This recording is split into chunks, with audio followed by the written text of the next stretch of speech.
مجلس میلاد کا پہلے بانی کون ہے؟ کیونکہ یہ طریقہ کار نہ کسی صحابی سے ثابت ہے، نہ تابعین سے، نہ مجتہدین سے، نہ فقہا سے، نہ محدثین سے، اور نہ اولیاء کرام بزرگان دین سے۔ حقیقت یہ ہے کہ مجلس میلاد کی ابتدا 7ویں صدی کے پہلے عشرے میں ایک مصرف اور بدکردار بادشاہ ابو سعید مظفر شاہ اربر کے ہاتھوں میں ہوئی، جو عائشہ نے زندگی گزارنے کی وجہ سے رعایا میں غیر مقبول ہو رہا تھا۔ وہ چاہتا تھا کہ کس طرح عوام کی نظروں میں مقبولیت حاصل کرے، چنانچہ اس نے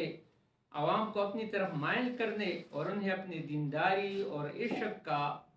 ثبوت دینے کے لیے محفل میلاد کا انعقاد کیا، تاکہ اس کی عائشانہ زندگی عوام کی نظروں سے اوجل رہے۔ وقت کے بہت بڑے مورخ اور بہت بڑے جغرافیہ دان علامہ ذہبی رحمۃ اللہ علیہ فرماتے ہیں کہ وہ ہر سال محفل میلاد پر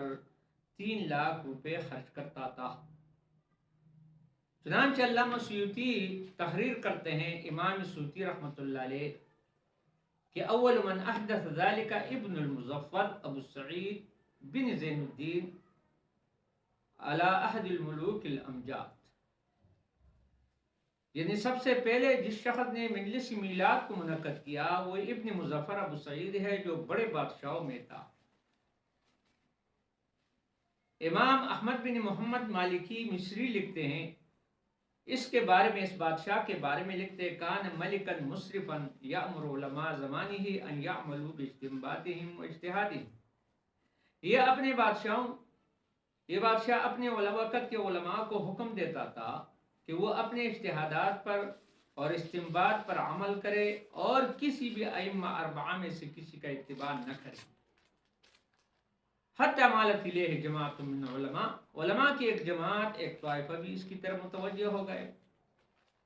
تو پھر یہ علماء جو ہے اس وقت جو تھے ربیع الاول کے اندر یعنی اس میلاد کو منعقد کرتے تھے۔ وهو اول من احدث من الملوک هذا العمل القول المعتمد فی عمل المولد۔ ابو سعید مظفر ایک فضول الحرب بادشاہ تھا، اب اپنے وقت کے علماء کو حکم دیتا کہ وہ اپنے قیاس اور اتحاد پر عمل کرے اور غیر کی مذہب کی پیروی نہ کرے، یہاں تک کہ علماء کی ایک جماعت فضلاء کا ایک گروہ ان کی طرف مائل ہو گیا اور ربیع الاول میں میلاد منعقد کرتا تھا۔ بادشاہوں میں پہلا بادشاہ ہے جس نے بدعت کی، حالانکہ میں نے خود سنا ہے اس وقت کے جو بریلی علماء ہے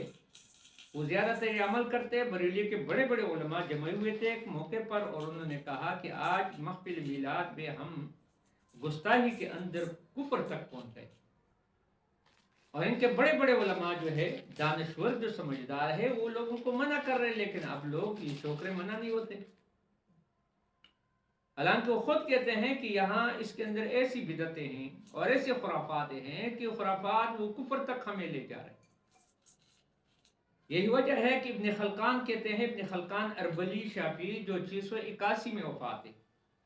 اور یہ اس مصرف بدکردار بادشاہ کے یعنی ہم وطن بھی ہے اور ہم عصر بھی ہے۔ وہ اپنے تصنیف جو مشہور شہرہ پاک تصنیف ہے وفیات العیان میں بڑی تفصیل سے مجلس میلاد کا تذکرہ کرتے ہوئے فرماتے ہیں کہ شاہ اربر گانے والوں کے مختلف ٹولے بناتا اور میلاد کی شب بعد از مغرب گانے بجانے کے محفل کرواتا، اور اس کو گانے کے سوا کسی دوسری چیز میں مزہ نہیں آتا۔ اس طرح علامہ ابن جوزی نے مرات الزمان میں لکھا ہے کہ یعمل للصوفیۃ سمان من الظہر الی العصر ویرقص بنفسہ معہم۔ شاہ اربل ظہر سے عصر تک صوفیوں کے ایک مجلس سماع کا انتظام کرتا تھا اور اس کے ساتھ خود بھی ناچتا تھا۔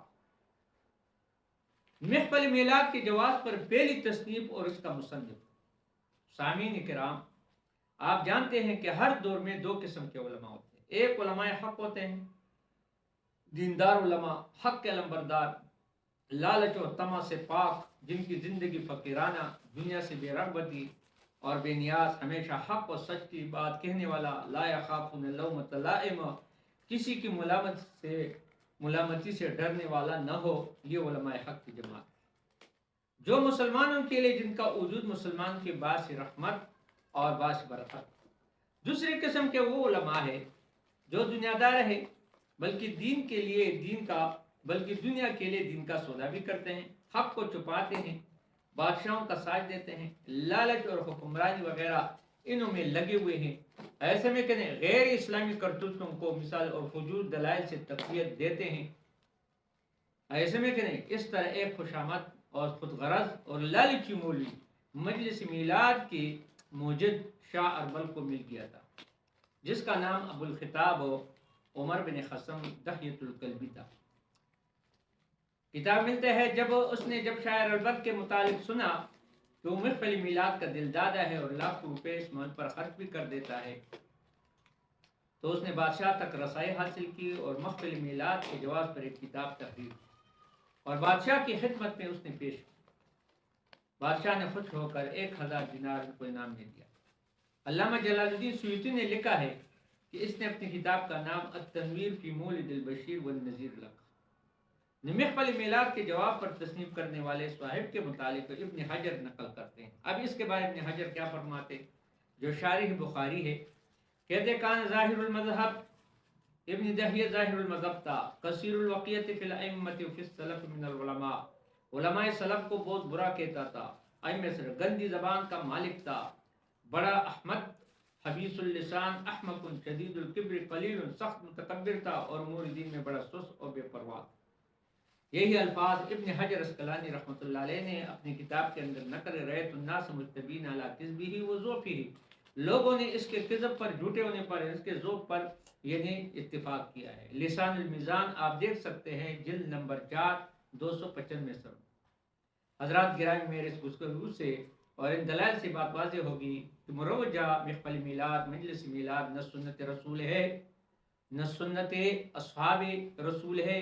نہ سلف صالحین، نہ امام مجتہدین کا طریقہ ہے، بزرگان دین کا شیوا نہیں ہے، نہ فقہائے کرام کا عمل ہے اور نہ مفسر و محدثین کا قول ہے، بلکہ پوری چیز صدیوں تک اس عمل اور رسم سے پوری قوم خالی نظر آتی ہے. یہ خوبصورت کام کسی صحابی کو نہ سوجا، نہ کسی تابعی کو، نہ کسی امام کو، نہ کسی فقیر کو، نہ کسی محدث کو، نہ کسی بزرگ کو، نہ مفسر کو، نہ کسی ولی اللہ. یہ بدعت اگر سوجی ہے تو ایک مصرف اور بد کردار بادشاہ کو، جس نے رائے کی سادگی اور سادہ لوہی اور مذہبی شوق سے ناجائز فائدہ اٹھایا اور اپنی بد کرداری و عیشانی زندگی پر پردہ ڈالنے کے لیے اس عمل کو شروع کیا. اس لیے عبداللہ بن مبارک فرماتے حل افسد الدین الا الملوک و اخبار و سوئی مربانا، دین کے اندر کا اگر فتنہ ڈالا ہے، فساد ڈالا ہے برے بادشاہوں نے، بری مولیوں نے، پیروں نے. یہ دین جو ہے یہ مثال کے طور پر لوگوں کو راہ راست پہ لا سکتے ہیں اور بے راہ روی پر بھی لگا سکتے. علماء حق کا کردار یہ ہے کہ جس دور میں محفل میلاد کی یہ بدعت جاری ہو گئی، اس وقت کے دوران علماء حق نے اس کی تردید کی اور مذمت پر مثال کے طور پر اپنی زندگی سے. مثال کے طور پر ایک عالم ہے امام تاج الدین فاقہانی رحمہ اللہ، یہ مالکی عالم ہے جس نے مجلس میلاد سے اختلاف کیا اور اس کی تردید میں ایک مستقل کتاب تحریر فرمائی جس کا نام ہے المورد فی الکلام مع عمل المولد تجویز کیا ہے. چنانچہ وہ محفل میلاد کے متعلق تحریر فرماتے ہیں، بڑا عالم، کہتے ہیں لا اعلم لهذا المولد اصلا فی کتاب ولا سنت ولا ينقل عمله عن احد من علماء الامه الذين هم القدوة في الدين المتمسکون بآثار المتقدمین بل هو بدعۃ احدثها البطالون. اب اس عبارت کا ترجمہ جو میں نے کتاب سے نقل کیا ہے، میں اس میلاد اور مولود کے لیے کوئی اصل کتاب سے سنت سے نہیں جانتا، لا عالم، اور ان علماء امت سے جو دین کے پیشوا ہے اور جو پوری قوت سے سلف صالحین کے آثار کو تھامنے والے ہیں، اس بارے میں کوئی عمل منقول نہیں ہے، بلکہ مولد بدعت ہے جس سے اہل باطل نے ایجاد کیا. یہ تو امام تاج الدین فاقہانی کی یعنی عبارت ہے. اب ابن الحاج مالکی کی عبارت سنو. علامہ ابو عبداللہ ابن حاج مالکی علامہ تقی الدین سبکی رحمۃ اللہ علیہ کے شیوخ میں سے ہیں. اپنی شہرہ آفاق تصنیف مدخل میں تقریر فرماتے ہیں، میرے سامنے کتاب ہے، اس کا عبارت یہ ہے وَمِن جُمْلَةِ مَا أَحْدَثُوهُ مِنَ الْبِدْعِ مع اعتقادهم ان ذلك من اکبر العبادات واظہر الشعائر ما يفعلونه في شهر ربيع الاول ومن جملة ما احدثوه من جملہ ان بدعات جن کو لوگوں نے ایجاد کر لیا ہے، اور پھر اعتقاد رکھتے ہیں، مع اعتقاد رکھتے ہیں کہ وہ افضل عبادات ہے، ان ذلك من اکبر العبادات، یہ افضل عبادات ہے، وہ اظہر الشعائر، اور شاعر میں سے بھی ہے، لہذا یہ ایک بدعت ہے، اور وہ ہے ربیع الاول میں مولود کے نام سے پائی جاتی ہے، حالانکہ وہ بدعات اور محرمات پر مشتمل ہے۔ علامہ ابن تیمیہ رحمۃ اللہ علیہ، جس کی تعریف ہمارے علماء میں سے علامہ سیوطی اور ملا القاری جیسے بزرگوں نے بھی اس کی مثال کے طور پر کیا ہے شہادت دی ہے، وہ اپنے تفسیر اور صراط مستقیم میں فرماتے ہیں کہ وَكَذَلِكَ مَا حَدَّثَهُ بَعْضُ النَّاسِ اما مزاحة للنصارى في میلاد عیسیٰ واما محمد النبی صلی اللہ علیہ وسلم وتعظیما له اللہ، وہ فرماتے ہیں ایسے ہی وہ محفل میلاد جس کو بعض لوگوں نے ایجاد کیا ہے، یا اس کا سبب تو یا نقالی ہے عیسائیوں کی میلاد مسیح میں، یعنی جس طرح عیسائی حضرت عیسیٰ علیہ السلام کا مثال کے طور پر کیا کرتے ہیں، یعنی میلاد مناتے ہیں، تو انہوں نے ان کی نقالی کرتے اس طرح کیا، یا سبب حضور کی تعظیم محبت کا، حالانکہ اللہ تعالیٰ نے اطاعت کے ذریعے سے محبت اور تعظیم کا حکم دیا ہے۔ اللہ نے ان بدعتوں کا حکم نہیں دیا کہ نبی صلی اللہ علیہ وسلم کے یوم ولادت کو عید منایا جائے، حالانکہ ولادت کی تاریخ میں لوگ متفق بھی نہیں۔ حضرات گرامی، کتنے علماء حق کی عبارات آپ کے سامنے رکھوں، کس کی کتاب کی تفصیل بیان کروں۔ امام نصر الدین شافعی شریعت الالہیہ میں اس پر بحث کیے ہے، اور اس طرح قاضی شہاب الدین حنفی نے تحفۃ القضاء میں اس عمل کو لا یعنی قرار دیا، بیکار عمل، اور اس طرح احمد بن محمد مصری مالکی نے قول معتمد میں لکھا ہے کہ مذاہب اربعہ کے علماء متفق ہے کہ یہ عمل مذموم ہے،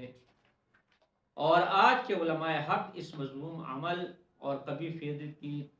یعنی تردید کرتے ہوئے آئے ہیں۔ ہر زمانے میں یہ نبی صلی اللہ علیہ وسلم کی تاریخ پیدائش کے بارے میں کچھ میں مناسب عرض کرنا چاہتا ہوں کہ دیکھو، تحقیقی قول اور صحیح قول یہ ہے کہ آپ ربیع الاول کے ماہ مبارک میں پیدا ہوئے، یہ بات صحیح ہے، صحیح ہے کہ نہیں؟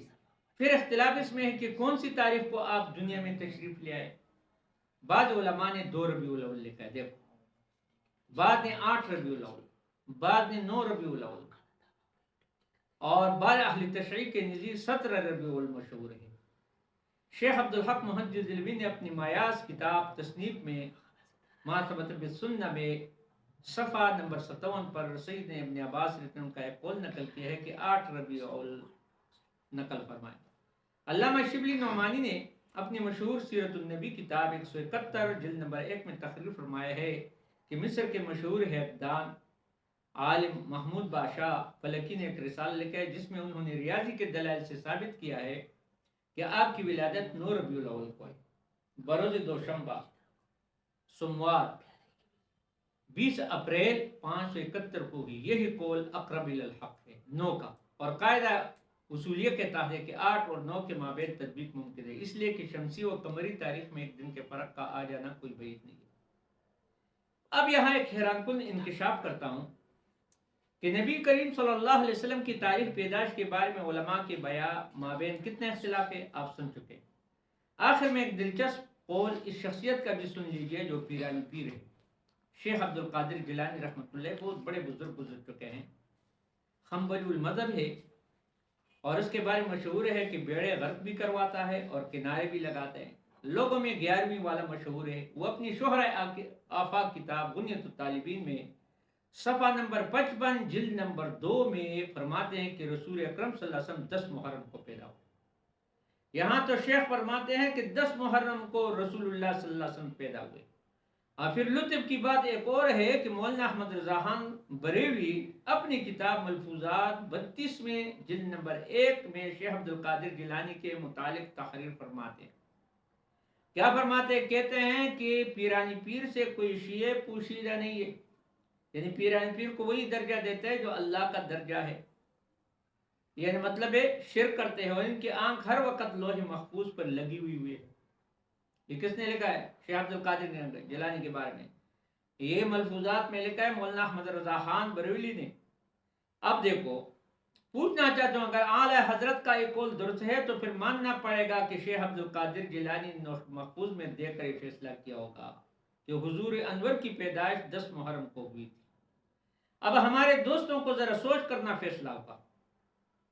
اگر وہ 12 ربیع الاول کو ولادت نبی سمجھتے ہیں تو ماننا پڑے گا کہ شیخ عبد القادر جیلانی نے 10 محرم کا جو قول کیا ہے وہ غلط ہے، یہاں اس کی گستاخی کر رہا ہے۔ اور اگر ان کا قول غلط ہے تو پھر مولانا بریلوی کا یہ کہنا بھی غلط ہے کہ پیران پیر کی آنکھ ہر وقت لوح محفوظ میں لگی ہوئی ہے۔ اگر پیران پیر لوح محفوظ دے کر اعلان کر رہا ہے تو پھر آئندہ سال میلاد کا جلوس جو ہے 12 ربیع الاول کو نہیں 10 محرم کو برآمد ہونا چاہیے، اور پھر بڑا لطف آئے گا، بڑا دلچسپ منظر ہوگا کہ ایک طرف امام باڑوں سے تعزیہ کا جلوس نکلے گا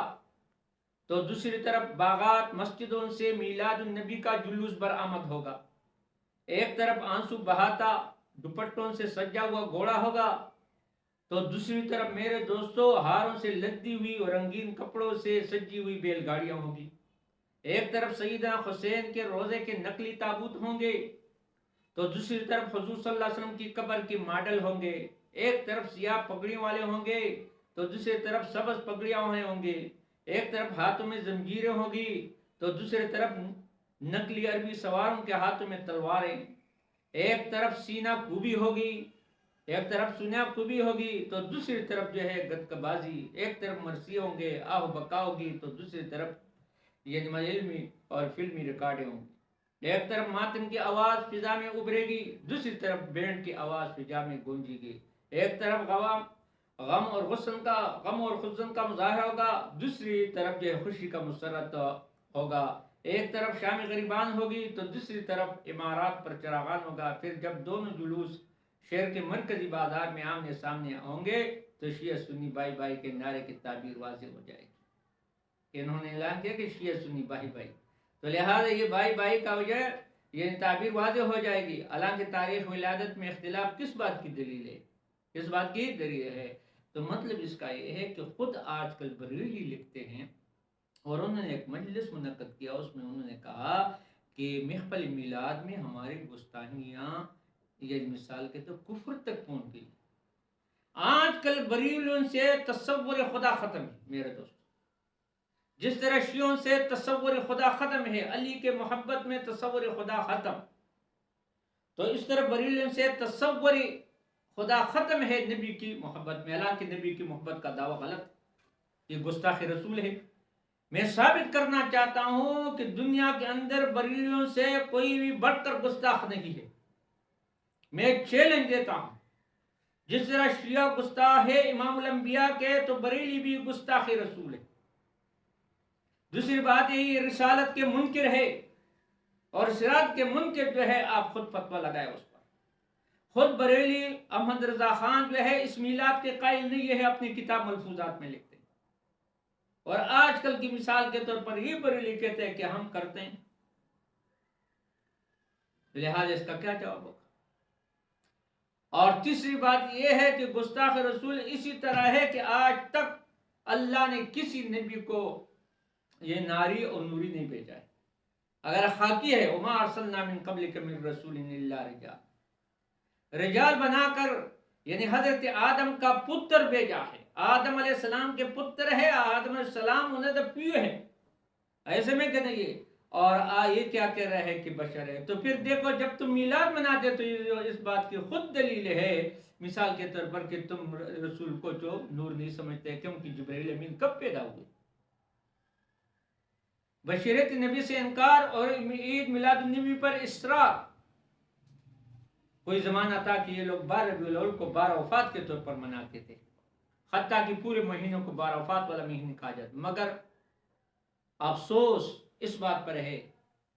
کہ مولوی کی تجوری بری نہیں جاتی، اس لیے غدار نے 12 وفات کو عید میلاد النبی کا نام دے دیا۔